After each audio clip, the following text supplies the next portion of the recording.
Hi learn class, let's start our next session यार। भाई जो लास्ट टाइम हमने किया था वो क्या था, रिलेशन पढ़ा था। बेटा रिलेशन क्या होती है, उससे पहले पढ़ा था कार्टेशियन प्रोडक्ट, उसके बाद पढ़ा रिलेशन। हमने पढ़ा था रिलेशन क्या होती है, किसी भी कार्टेशियन प्रोडक्ट का सबसेट होती है, ठीक है।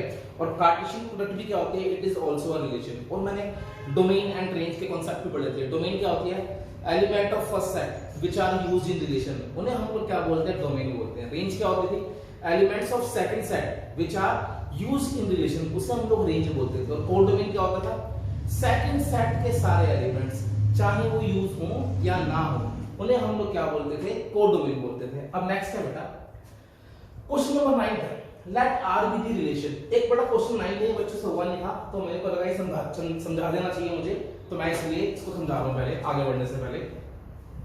Let R be the relation on z defined by, सबसे पहले आर एक रिलेशन है, ये किस पे लगी हुई है, z। z का मतलब आपको पता होना चाहिए इंटीजर्स। इंटीजर्स क्या होते हैं, ये होते हैं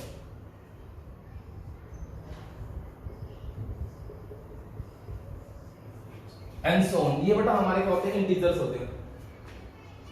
let R be the relation on z defined by r is equal to ab such that ab belongs to z। ab किससे बिलोंग करता है, इंटीजर से। a और b दोनों क्या है, इंटीजर है। और a और b के बीच में जो रिलेशन है वो क्या है कि a माइनस b भी क्या होना चाहिए, एक इंटीजर होना चाहिए। a माइनस b भी क्या होना चाहिए, इंटीजर। मतलब रिलेशन में ऐसे दो इंटीजर आ रहे हैं जिनको माइनस करने पे क्या आना चाहिए, इंटीजर आना चाहिए। तो find the domain and range of r। तो मतलब मुझे इसकी डोमेन निकालनी है और इसकी रेंज निकालनी है। तो बेटा याद करो, डोमेन का मतलब होता है जो ऑर्डर पेयर में फर्स्ट एलिमेंट है वो तुम्हारे डोमेन होते हैं। तो यहां पर डोमेन का मतलब होगा कि एक की जगह क्या क्या आ सकता है। कहने का मतलब है ऑल पॉसिबल वैल्यूज ऑफ ए, यहां पर इसकी डोमेन हो। और बेटा मुझे इसकी रेंज भी निकालनी है। याद करो रेंज का मतलब क्या होता था, जो सेकंड ऑर्डर पेयर में जो सेकंड पोजीशन पे एलिमेंट आते हैं उन्हें हम लोग क्या बोलते थे, रेंज, है ना भाई। सेकंड पोजीशन पे जो एलिमेंट है, ऑर्डर पेयर के जो सेकंड पोजीशन पे एलिमेंट है उनका जो सेट होता था वो रेंज होता था। तो यहां पर जो रेंज होगा वो क्या होगा, all possible values of B. मतलब मुझे बताना है बी की जगह क्या क्या आ सकता है, वो तुम्हारा रेंज होगा। और ए की जगह पे क्या क्या आ सकता है वो तुम्हारा क्या होगा, डोमेन होगा। चलो मतलब मुझे अब ये निकालना है, डोमेन निकालना है और रेंज निकालना है कि ए की जगह पे क्या क्या आ सकता है और बी की जगह पे क्या क्या आ सकता है। चलो बेटा चलते हैं इस क्वेश्चन पे आते हैं। ये क्वेश्चन था ए, इसमें कैसे ऑर्डर पेयर आ रहे हैं, इसके अंदर ए बी आ रहे हैं, ऐसे ऑर्डर पेयर रिलेशन में आ रहे हैं जिनको माइनस करने पे क्या आता है, इंटीजर आता है। और ए और बी क्या है, कोई इंटीजर है। ए और बी कोई इंटीजर है, कोई भी। चलो अब मैं एग्जांपल लेता हूं। सपोज मैंने कोई दो इंटीजर लिए, एक बार a की वैल्यू 1 ली, एक बार b की वैल्यू 4 ली। अगर मैं 1 माइनस 4 कर दूं कितना आएगा, -3 आएगा। क्या ये इंटीजर है, तो -3 तो बेटा इंटीजर है। तो क्योंकि भाई 1 माइनस 4 करा, -3 आ गया, -3 तो बेटा क्या होता है, इंटीजर होता है, ये इंटीजर से बिलोंग करेगा। तो इसका मतलब क्या, a की वैल्यू 1 भी हो सकती है और b की वैल्यू 4 भी हो सकती है। इतनी बात समझ में। तो एक तो ऑर्डर पेयर क्या आ गया, 1,4 आ गया जो इस रिलेशन में आएगा, है ना। बेटा मैं जरा इसको एक बार रब कर रहा हूं, आपको पता लग गया मुझे क्या निकालना है, a की सारी वैल्यूज निकालनी है और b की सारी वैल्यूज निकालनी है। तो अब देखो बेटा, एक मैंने क्या किया, एक मुझे पता लग गया, एक तो 1,4 आ सकता है किसके अंदर, रिलेशन के अंदर। एक बार मैं इसको बनाने की कोशिश करता हूं। अगली बात, मैंने a की वैल्यू ले ली 2 और b की वैल्यू ले ली मैंने 1 ले ली। अब अगर माइनस करूं, 2 माइनस 1 कितना, 1, वो भी इंटीजर होता है। तो इसका मतलब क्या है, ये भी आर में आएगा, ये वाला ऑर्डर पेयर भी आर में आएगा, है ना, क्योंकि इसको माइनस करने में भी क्या आ रहा है, इंटीजर आ रहा है। सिमिलरली अगर मैं 3 a की वैल्यू 3 लूं और b की वैल्यू 3 लूं, तो 3 माइनस 3 कितना, 0, वो भी इंटीजर होता है। तो इसका मतलब 3,3 भी तो आर में आएगा बेटा। इतनी बात समझ में बेटा।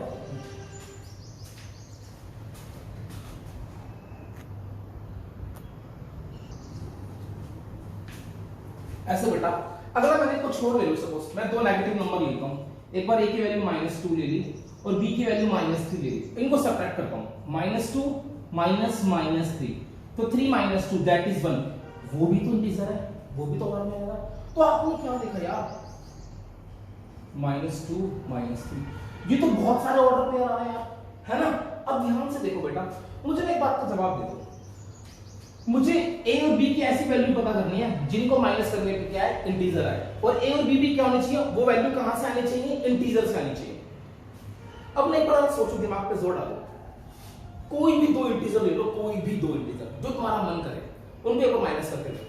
सपोज 2 और 3 ले लिया, 2 - 3 - 1 इंटीजर आ रहा है, 4 और 6 ले लिया, 4 - 6 - 2 इंटीजर आ रहा है, 7 और 3 ले लिया, 7 - 3 कितना आ रहा है, 4 आ रहा है, इंटीजर आ रहा है, 0 और 100 ले लिया तो 0 - 100 कितना, -100 आ रहा है, तो वो क्या आ रहा है, वो भी इंटीजर आ रहा है। तो बेटा इन शॉर्ट अब आपको कहीं ना कहीं पता लग रहा है कि मैं अगर कोई भी दो इंटीजर ले लूं, कोई भी दो इंटीजर जो मुझे पता है और उनको लेके सब्ट्रैक्ट करूं, तो आंसर हमेशा इंटीजर आएगा। कोई भी दो इंटीजर ले लो, कोई भी दो जो तुम्हारा मन करे, और एक बार उनको माइनस करके देखो, तो जो आंसर आएगा ना वो भी इंटीजर होगा। इंटीजर पता नहीं बेटा, ये इनमें से कोई भी दो नंबर उठाओ और उन्हें माइनस करो, जो आंसर आएगा वो इनमें से एक आएगा, जो ये सारे नंबर होंगे इंटीजर्स। तो बेटा इन शॉर्ट मुझे पता है क्या पता लगा। अब अगर मैं इसको एक ब्रीफ में सोचूं तो मुझे ये पता लग गया, थोड़ा सा दिमाग लगाऊं तो ना मुझे ये पता लग गया कि जो ये a है इज एनी इंटीजर, a कोई भी इंटीजर हो सकता है, और b भी, b is also any integer. भाई a भी कोई भी इंटीजर हो सकता है और b भी कोई भी इंटीजर हो सकता है। अब देखो कोई भी दो इंटीजर हो, उनको माइनस कर रहा हूं, क्या आ रहा है, माइनस करने पे इंटीजर ही तो आएगा, उसके अलावा कुछ और तो नहीं आएगा। अगर a और b कोई भी इंटीजर है, उनको माइनस करोगे तो जो आंसर आएगा वो भी क्या हुआ, इज ऑल्सो एन इंटीजर। तो इन शॉर्ट अगर मैं दिमाग लगाऊं तो मुझे ये पता लग गया किन्हीं भी दो इंटीजर को अगर माइनस करूं तो आंसर हमेशा क्या आएगा, इंटीजर आएगा। तो बेटा इसका जो आंसर हो गया ना, ए क्या, ए कोई भी इंटीजर हो सकता है और बी भी कोई भी इंटीजर हो सकता है। तो ए की पॉसिबल वैल्यूज क्या आ गई, इंटीजर, बी की पॉसिबल वैल्यू क्या आ गई, इंटीजर। तो इसका मतलब ए की वैल्यू का मतलब क्या है, डोमेन, कि ए की जगह क्या क्या हो सकता है। तो मुझे पता लग गया ए की जगह कोई भी इंटीजर हो सकता है। तो इस क्वेश्चन में जो डोमेन आएगा ना बेटा वो होगी इंटीजर।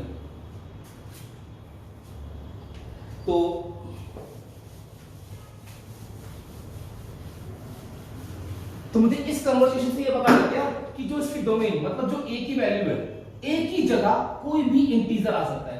तो डोमेन बेटा क्या होगी, integer. A is an integer, तो ए की जगह कोई भी आ सकता, कोई भी इंटीजर आ सकता है। तो मतलब जो ए की जगह आ सकता है वो इसकी डोमेन होगी। तो इसकी डोमेन बेटा क्या होगी, इंटीजर। बात करूं इसकी रेंज की, अब मुझे यहां से पता लग गया बी भी कोई भी इंटीजर हो सकता है। तो बेटा इसकी रेंज भी क्या होगी, इंटीजर, क्योंकि बी की जगह भी कोई भी इंटीजर आ सकता है ना। तो ए भी कोई भी इंटीजर, तो ए की पॉसिबल वैल्यू क्या है, इंटीजर, तो डोमेन होगी इंटीजर। बी की जगह भी कोई भी इंटीजर, तो बी की पॉसिबल वैल्यू क्या है, इंटीजर, तो रेंज भी क्या होगी बेटा इसकी, इंटीजर होगी। समझ में आया बेटा। तो ये था क्वेश्चन नंबर 9। आई होप आपको समझा दिया होगा मैंने अच्छे से। अच्छा बेटा कभी कभार अब मैं आपको एक बात बता दूं, जरा सोचो, किन्हीं भी दो इंटीजर को माइनस करो हमेशा क्या आता है बेटा, अगर मैं किन्हीं भी दो इंटीजर को माइनस करूंगा हमेशा इंटीजर आएगा। किन्हीं भी दो इंटीजर को प्लस करो हमेशा क्या आएगा, इंटीजर आएगा। कोई भी दो इंटीजर को ऐड करो हमेशा बेटा क्या आएगा, इंटीजर आएगा। किन्हीं भी दो इंटीजर को मल्टीप्लाई करो हमेशा क्या आएगा, इंटीजर आएगा। पता लग गया, दो इंटीजर को ऐड करो, दो इंटीजर को सब्ट्रैक्ट करो, दो इंटीजर्स को मल्टीप्लाई करो, हमेशा आंसर क्या आएगा, इंटीजर आएगा। तो बट लेकिन डिवाइड करने पे हमेशा इंटीजर नहीं आएगा। अगर मैं कोई दो इंटीजर ले लूं और उनको डिवाइड करूं 1/2 तो 0.5 आ गया, it is not an integer, it is a fraction. पता लग गया बेटा। तो याद रखना बेटा, क्या दो इंटीजर को ऐड करो, सब्ट्रैक्ट करो या मल्टीप्लाई करो, आंसर हमेशा क्या आएगा, इंटीजर आएगा। तो अगर यहां पर इस ऑपरेशन की जगह माइनस भी होता, प्लस भी होता और इनटू भी होता है, बड़ा एग्जाम में आ सकता है, तो भी इसकी डोमेन क्या होती, इंटीजर होती है, रेंज भी क्या होती है, इंटीजर, क्योंकि ए भी कोई भी इंटीजर हो सकता है और बी भी कोई भी इंटीजर हो सकता है। तो बेटा आई थिंक आपको समझ में आया होगा ये वाला क्वेश्चन। अब चलते हैं बेटा नेक्स्ट टॉपिक पे। अच्छा बेटा कभी कभार ना आपका एक छोटा सा कंसेप्ट हो रहा है, रिलेशन के मैं थोड़ा सा करा दूं आपको।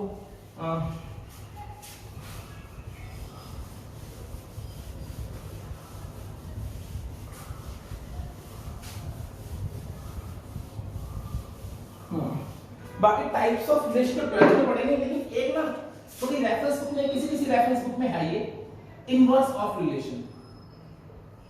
कभी कभी एग्जाम में भी आ जाता है किसी स्कूल में, तो मेरे को लगा ये करा देना चाहिए तो मैं करा देता। इनवर्स ऑफ रिलेशन या हम इसको इनवर्स रिलेशन भी बोलते हैं। इनवर्स ऑफ रिलेशन का मतलब क्या है, सपोज मैं आपको बता दूं, जैसे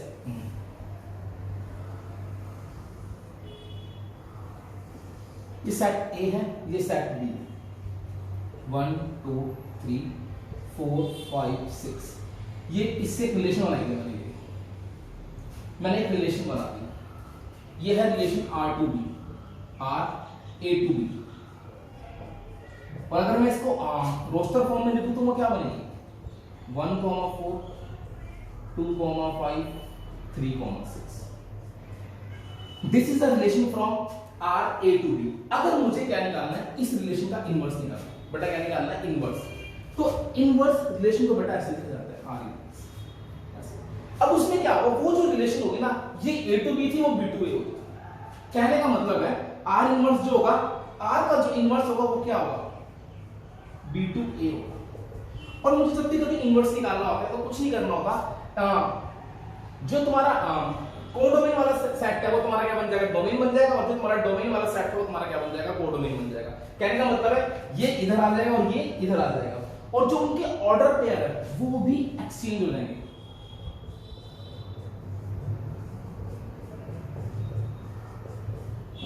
आई होप आपको समझ में आएगा। किसी भी रिलेशन का अगर इनवर्स निकालना है तो इनके सेट को क्या कर दो, आपस में एक्सचेंज कर दो। कहने का मतलब जो R इनवर्स है वो कैसे बनेगा, ऐसा बनेगा,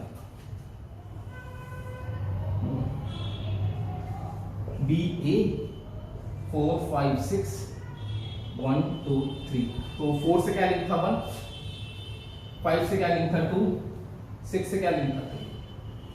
समझ गए भाई, 4 से 2 था बेटा, 1 से 5 था, ये मैंने गलत लिखा है बेटा, 1 से 5 था और 2 से 4 था। तो यहां पर भी क्या हो जाएगा, 5 और 1 हो जाएगा, 4 और 2 हो जाएगा। यहां पर भी गड़बड़ कर दी मैंने, 4 से 2 और 5 से 2। ऐसे हम लोग क्या निकालते हैं, किसी भी रिलेशन का इनवर्स निकालते हैं। तो जो बेसिकली इसकी डेफिनेशन बनती है वो क्या बनती है, अगर इफ R जो है is a relation of set of order pair x, y, if R is a relation of order pair x, y, where x belongs to A and y belongs to B, जहां पर x किससे belong करता है, A से, और y किससे belong करता है, B से, तो जो R इनवर्स होगी वो क्या होगी, it is also a relation of set of order pair y, x।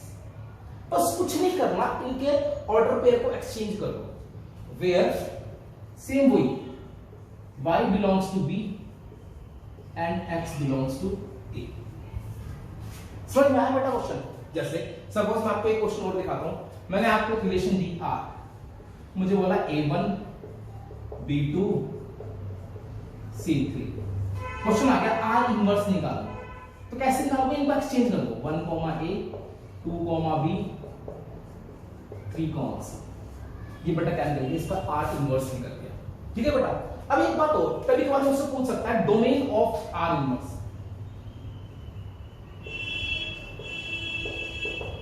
R inverse की डोमेन निकालो, तो एक तरीका तो ये है, या तो आपने जो रिलेशन गिवन है उसके जो उसकी जो रेंज है वो क्या बन जाएगी, R इनवर्स की डोमेन। आपको दिख रहा है रिलेशन की रेंज इनवर्स रिलेशन का डोमेन होता है। Domain of R inverse is equal to होता है,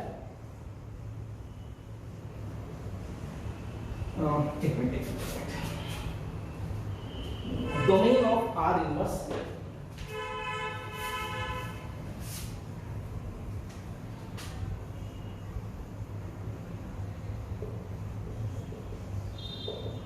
इज इज इक्वल टू होता है रेंज ऑफ आर। जो आर की रेंज है वो क्या हो जाएगी, आर इनवर्स में डोमेन। तो कहने का मतलब है जो इसकी डोमेन है, इस वाले आर इनवर्स की क्या होगी, यहां से देख लो 1 2 3। बड़ा समझ में आएगा। Next similarly range of are inverse, range of are inverse आपका बेटा क्या होगा, डोमेन ऑफ आर। जैसे इसकी डोमेन क्या थी, ए बी सी, या तो यहां से देख लो या इनवर्स निकाल रखा है तो यहां से देख लो।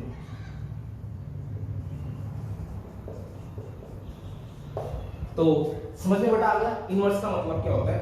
कुछ नहीं करना होता बेटा, बस ऑर्डर पेयर को एक्सचेंज करना होता है। जैसे अगर 1 5 था तो वो क्या बन जाएगा, 5 1 बन जाएगा। अगर रिलेशन में एक्स वाई ऑर्डर पेयर है तो आर इनवर्स में क्या आएंगे, वाई एक्स। तो बेटा ये था हल्का सा इनवर्स रिलेशन का कॉन्सेप्ट जो मैंने आपको समझा दिया है। कभी कभार एक नंबर में आ सकता है तो आप ऐसे लिख सकते हो, ठीक है बेटा। अब आज का जो टॉपिक है वो है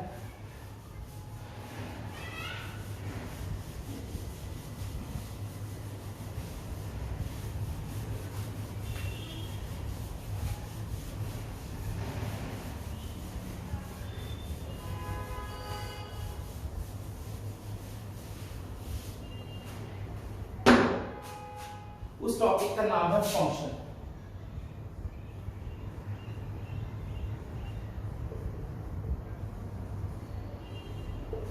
अब फंक्शन को समझाने से पहले ना मैं आपको एक बार रिलेशन में दोबारा लेके चलता हूं, ठीक है।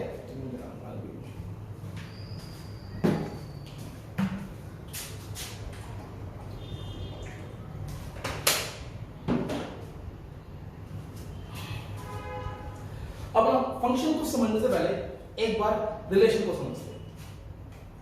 मैंने एक रिलेशन बनाई बेटा, ये सेट ए है, ये सेट बी है। इसमें लिखा 1 2 3 4 5 6। अब मैंने 1 से 4 लिंक किया, 2 से 6 लिंक किया, ये।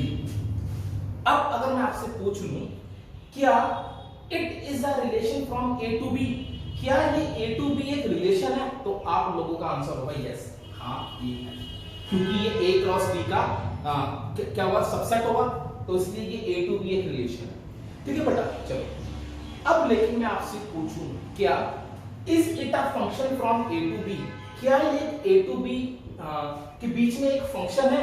तो अब बेटा ये कैसे पता लगेगा ये फंक्शन है या नहीं, तो ना उसके लिए बेटा मैं एक डेफिनेशन लिख रहा हूं, उसको पढ़ेंगे और इसके बिहाफ पे इसको चेक करेंगे कि ये रिलेशन जो है वो फंक्शन है या नहीं। तो फंक्शन क्या है, अ रिलेशन,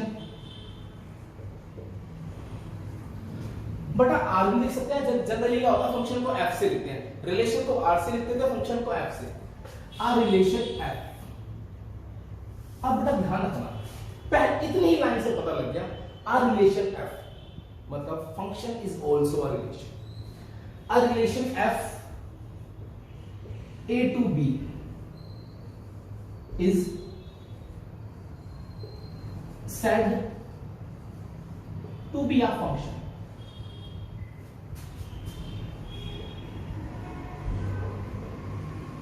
फंक्शन, ठीक है भाई। A relation f a to b is said to be a function if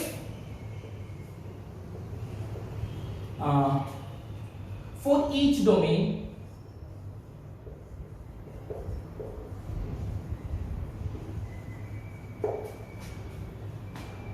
of f, for each domain for each element of a,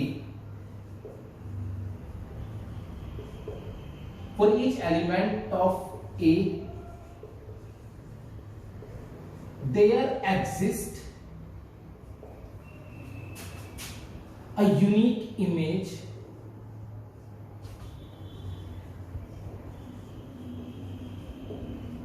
in set B। A function is set, a relation is said to be a function if for each element of A there exists a unique image in set B। तो तो बेटा मैंने क्या लिखा है, पहली बात मुझे ना इससे ये पता लग गया एक फंक्शन भी क्या होती है, रिलेशन होती है। फंक्शन भी क्या होती है, फंक्शन भी क्या है, रिलेशन का टाइप है। A relation f A to B is said to be a function if for every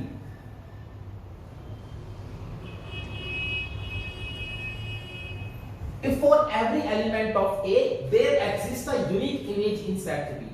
What does it mean? कहने का मतलब है A के हर एक एलिमेंट के लिए, A के हर एक एलिमेंट के लिए B के अंदर कोई ना कोई यूनिक इमेज होनी चाहिए। बट यूनिक का मतलब है A के हर एक एलिमेंट के पास सिर्फ एक ही इमेज होनी चाहिए। यूनिक का मतलब है कि वन एंड ओनली वन, कि A के हर एक एलिमेंट के पास सेट B में सिर्फ एक ही इमेज होनी चाहिए, एक से ज्यादा इमेज नहीं होनी चाहिए, तभी वो फंक्शन होगा, अदरवाइज वो फंक्शन नहीं होगा। तो पहली बात A के सारे एलिमेंट के पास इमेज होनी चाहिए, दूसरी बात हर एक एलिमेंट के पास सिर्फ एक ही इमेज होनी चाहिए, तो ही वो फंक्शन होगी, अदरवाइज वो फंक्शन नहीं होगी। अब ये रिलेशन तो है, क्या अब ये वाली जो रिलेशन होगी वो फंक्शन होगी? जरा मैं चेक करता हूं, क्या A की हर एक एलिमेंट के पास इमेज है? तो बेटा 1 के पास है, 2 के पास है, लेकिन 3 के पास नहीं है, तो ये वाली रिलेशन फंक्शन नहीं है। तो पहली बात तो समझ में आ गई, ये फंक्शन नहीं है। इसका रीजन क्या है? क्योंकि सेट A में एक एलिमेंट है 3 जिसके पास कोई भी इमेज नहीं है। बेटा नेक्स्ट एक एग्जांपल और लेता हूं मैं, यहां पर लिया मैंने,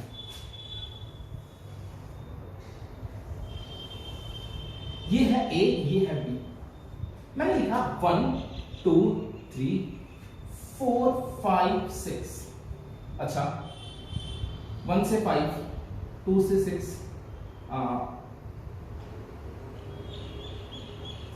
3 से 5 और 1 से 4। क्या ये वाली रिलेशन जो है वो फंक्शन है? तो हम लोग, रिलेशन तो है ये, अब क्या ये फंक्शन होगी? तो हम लोग बेटा चेक करेंगे कि क्या ये इन दोनों कंडीशन को फुलफिल कर रही है। पहली कंडीशन क्या है कि A के हर एक एलिमेंट के पास इमेज होनी चाहिए, हाँ सबके पास तो इमेज है बेटा। And there exist a unique image in set B for every element of A के हर एक एलिमेंट के लिए B के अंदर सिर्फ एक ही इमेज होनी चाहिए। अब ध्यान से देखते हैं इस एक को, देखो अगर मैं एक की इमेज लिखूं, इमेज ऑफ 1, इमेज ऑफ 1 कितनी आ रही बेटा? एक तो आ रही है 4, एक आ रही है 5, तो एक के पास कितनी इमेज हो गई? 2, तो इसका मतलब ये भी फंक्शन नहीं। कुछ समझ में आया बेटा? सबके पास इमेज होनी चाहिए और सबके पास सिर्फ एक ही इमेज होनी चाहिए, तभी वो फंक्शन होगा, अदरवाइज वो फंक्शन नहीं होगा। तो भाई ये दोनों तो फेल। अब तीसरा,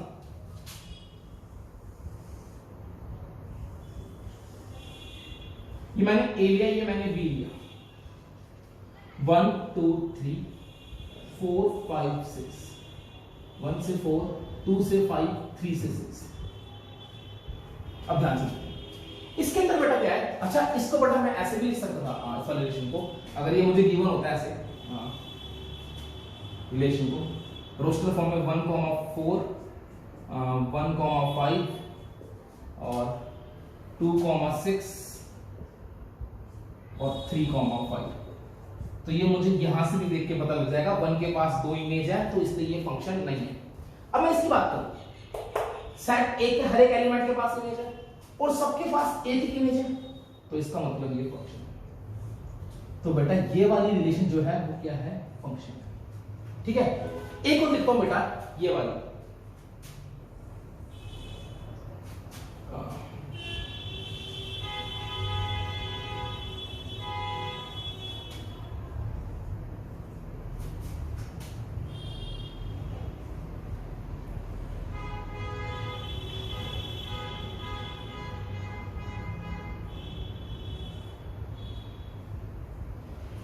1 से 5, 2 से 5, 3 से 5, क्या ये फंक्शन होगी बेटा? ये वाला रिलेशन तो हमें चेक करना है। आप लोग सोचो, वीडियो पॉज करके मैं आपको बता रहा हूं, सुनना ध्यान से, इस कंडीशन को चेक करते हैं। Every element of set A, हर एक के पास इमेज है, every element of set A has unique image, if for every element of A there exists a unique image।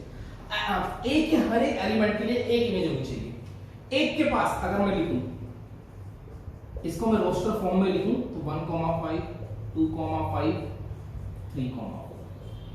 बेटा ध्यान से देखो 1 के पास 5, 2 के पास 5, 3 के पास 5। अगर मैं आपसे पूछ लूं 1 के पास कितनी इमेज है तो आंसर होगा 1, 2 के पास कितनी इमेज है तो आंसर होगा 1, 3 के पास कितनी इमेज है तो आंसर होगा 1। तो बेटा इसका मतलब ये भी क्या है, सबके पास इमेज और सबके पास एक ही इमेज है, तो बेटा ये भी फंक्शन है। अब आपके मन में बात आ रही होगी सर लेकिन ये दोनों इन दोनों के पास तो नहीं है। तो बेटा ध्यान से देखो कंडीशन किस पे लगी हुई है, for every element of set A, set ए के हर एक एलिमेंट के पास। भाई ये जरूरी नहीं है कि बी के जितने भी एलिमेंट है उसके पास डोमेन हो ना हो, बी के एलिमेंट खाली भी रह सकते हैं। ये जरूरी नहीं है कि बी के सभी एलिमेंट रिलेशन में यूज हो, लेकिन ये जरूरी है कि ए के सारे एलिमेंट रिलेशन में यूज होने चाहिए। अगर ए के सारे एलिमेंट रिलेशन में यूज होंगे तभी वो फंक्शन होगी, अदरवाइज वो फंक्शन नहीं होगी। सेट बी में तो रेंज है, तो भाई सेट बी के सारे एलिमेंट यूज हो भी सकते हैं और नहीं भी हो सकते। कंडीशन किस पे लगी हुई है, सेट ए पे। अब जैसे ध्यान से देखा जाए, मैंने क्या बोला था कि हर एक डोमेन, बड़ा सेट ए के एलिमेंट को डोमेन भी बोलते हैं, तो हर एक डोमेन के पास एक ही इमेज होनी चाहिए। तो एक के पास भी एक है, 2 के पास भी एक है, 3 के पास भी एक है। लेकिन बड़ा इस क्वेश्चन में ध्यान से देखें, अगर मैं बात करूं 5 की, 5 के पास कितनी प्री इमेज है, प्री इमेज बोलते हैं ना, तो 5 के पास 3 प्री इमेज है, 1 भी है, 2 भी है, 3 भी है। तो इसको मुझे कोई एक रेंज एक इमेज के पास तो एक से ज्यादा प्री इमेज हो सकती है, लेकिन डोमेन के पास सिर्फ एक ही इमेज होगी। तो बेटा मैं यहां पे लाइन लिखता हूं, नोट करके but one image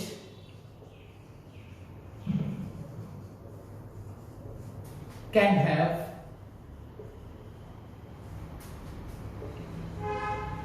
more than one domain. One domain बोलते हैं, one pre image को।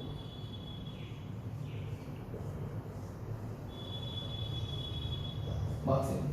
इमेज के पास तो एक से ज्यादा डोमेन हो सकती है, लेकिन डोमेन के पास एक से ज्यादा इमेज नहीं हो सकती।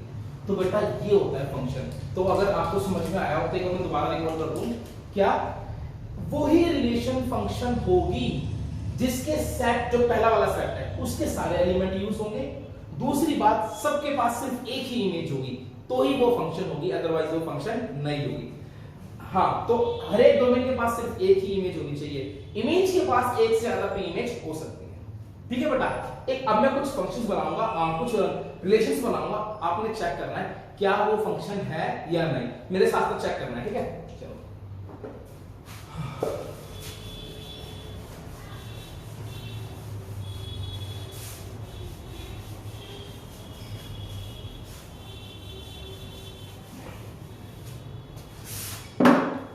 देखो बेटा,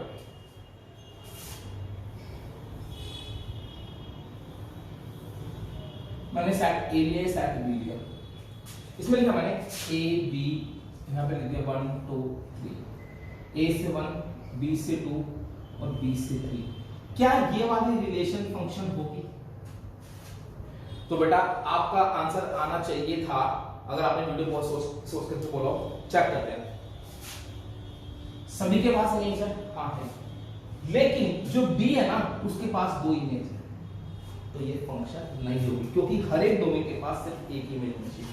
since B has 2 images, therefore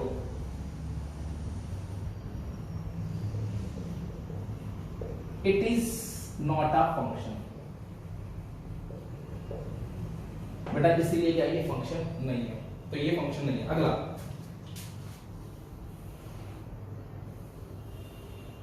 ये A ये B, बेटा अगर मैंने लिया suppose A B C 4 6, A से 4, B से 3, C से 4। अब मुझे बताओ क्या ये फंक्शन होगी? अगर मैं इसको लिखूं रोस्टर फॉर्म में A3 B4 C4, बेटा क्या ये फंक्शन होगी? तो ध्यान से देखो, ए के सारे एलिमेंट यूज हो रहे हैं, हाँ हो रहे हैं, और सबके पास एक ही इमेज है, किसी के पास एक से ज्यादा इमेज नहीं है, तो इसका मतलब ये भी फंक्शन है। बट अब 4 के पास तो 2 इमेज हो सकती है, मैंने बताया ना, one image can have more than one pre image, लेकिन one domain have exactly one image, सिर्फ एक डोमेन के पास सिर्फ एक ही इमेज होनी चाहिए तो ही वो फंक्शन होगा।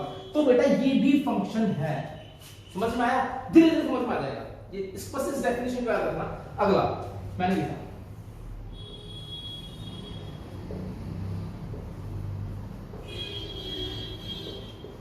क्या ये फंक्शन होगी, तो ये तो क्लियरली आंसर इसका नो होना चाहिए। क्यों? क्योंकि बेटा यहां पर तो सी के पास कोई इमेज ही नहीं है, मैंने क्या कहा था, ए के सारे एलिमेंट के पास कोई ना कोई इमेज होनी चाहिए तो वो क्या होगा, फंक्शन होगा, अदरवाइज वो फंक्शन नहीं होगा। तो ये भी फंक्शन नहीं है बेटा, ठीक है। अच्छा देखो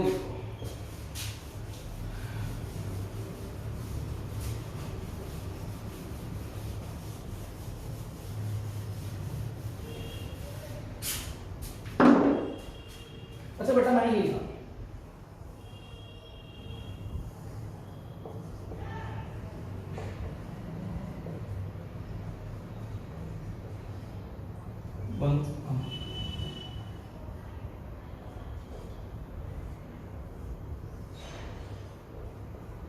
क्या ये फंक्शन होगी, बताओ।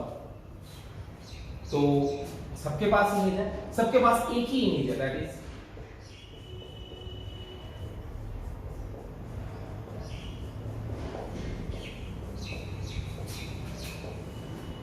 तो बेटा ये भी फंक्शन है, ध्यान से देखो, सबके पास इमेज है, सबके पास एक ही इमेज आती है, तो ये भी क्या है बेटा, फंक्शन है। नेक्स्ट इधर ही हमारे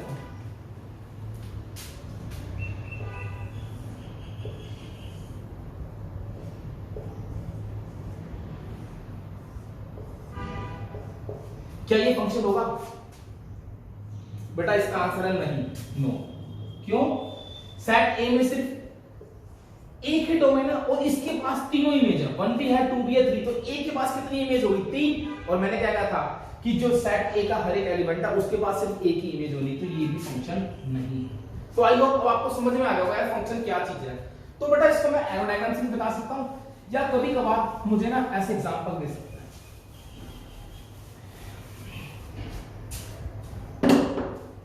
जैसे मुझे एग्जांपल दे एक ऐसे दे दिया 1 1 2 2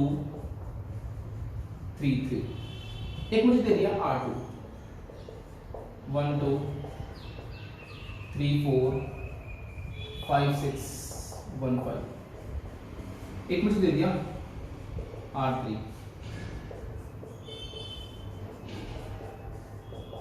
3,1 और मुझसे पूछ दिया which of the following is function and which of the following is not, इनमें से कौन सी फंक्शन है कौन सी फंक्शन नहीं है। तो बेटा मुझे एक बात का जवाब दो, क्या ये फंक्शन है?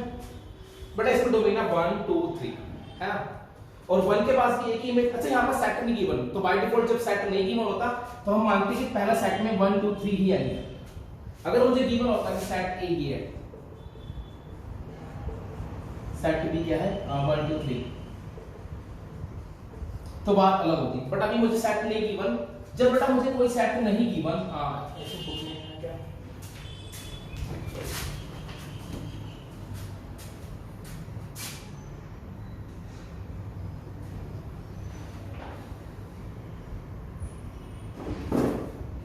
तो बेटा मुझे कोई सेट नहीं गिवन तो कोई दिक्कत नहीं है, तो बस आपने इसे भी देखना है। तो यहाँ पर बेटा सबके पास क्या है, एक ही इमेज है ना, तो ये फंक्शन है। यहाँ पर क्या, ध्यान से देखो, एक के पास 2 इमेज आ गई, तो ये चीज फंक्शन ही नहीं है। इसमें देखो एक के पास भी एक, 2 के पास भी एक, 3 के पास भी एक, जितनी भी डोमेन है सबके पास एक ही इमेज है, तो बेटा ये भी क्या है, फंक्शन है। तो आई होप बेटा आपको इतना समझ में आया होगा कि क्या चीज फंक्शन होती है और क्या चीज फंक्शन नहीं होती। तो अभी जितना मैंने पढ़ा है ना, इससे पढ़ के मुझे ये पता लगा, क्या पता लगा, कि फंक्शन भी एक relation, function is also a relation. अब यहां से कभी कभार एक नंबर का बड़ा क्वेश्चन आता है, वो क्या आता है,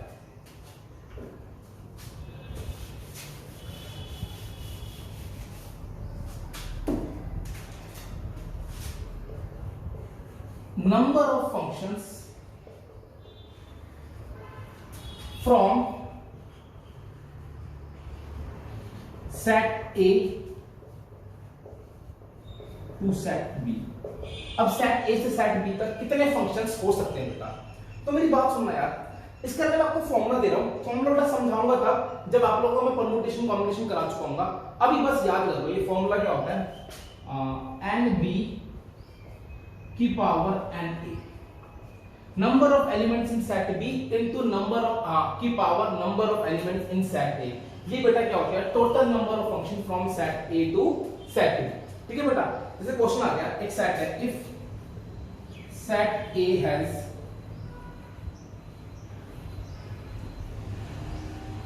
two elements and set B has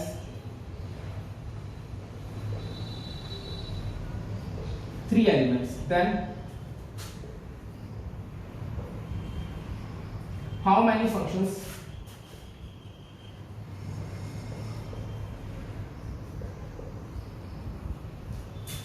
are there from पहला पॉइंट है बेटा ये, set A from set A to B. तो बेटा बताओ ए टू बी कितने फंक्शंस हो सकते हैं, तो इसका आंसर क्या होगा, ए टू बी निकालना मुझे। ठीक है भाई, तो number of elements in set B, set B में कितने एलिमेंट है 3, और की power number of elements in set A, तो 3 की पावर 2 कितने बेटा 9। इसमें टोटल 9 फंक्शंस बन सकते हैं। अब इसको ऐसे जस्ट फॉर्मूला याद करो। अगर क्वेश्चन आपका second point, number of functions from B to A, अगर मुझसे बेटा ये पूछता तो B2 में कितने फंक्शंस हो सकते हैं। अब मेरा यहां पर सेकंड सेट B A है और फर्स्ट सेट क्या है B, तो यहां पर जो फॉर्मूला बनेगा वो ये बनेगा n A की पावर n B। ध्यान से, ठीक है, तो ये फॉर्मूला ऐसे होता है, second set number of elements in second set की power number of element in first set. तो इसका जो बेटा आंसर होगा वो क्या होगा, A में कितने एलिमेंट है, A में 2 और B में कितने 3, तो आंसर बेटा आ गया 8। अगला पार्ट होता है number of functions from A to A। अब पूछता A टू, अब फर्स्ट सेट भी A है और सेकंड सेट भी A है, तो A में कितने एलिमेंट है 2 की पावर 2 दैट इज 4। अच्छा पूछता number of functions from B to B, तो NB की पावर NB दैट इज 3 की पावर 3, 3 3 9 27। तो बेटा कितने फंक्शंस बनते हैं। तो बेटा आज जो मैंने आपको पढ़ाया वो क्या पढ़ाया, सिर्फ फंक्शंस का इंट्रो दिया है। अब इसका आगे बहुत कुछ है, वो पढ़ेंगे नेक्स्ट क्लास में। तो आज के लिए इतना ही करते हैं, फंक्शन क्या होते हैं और टोटल नंबर ऑफ फंक्शंस कैसे निकालते हैं। बेटा फिर मिलते हैं नेक्स्ट सेशन में, ठीक है, बाय।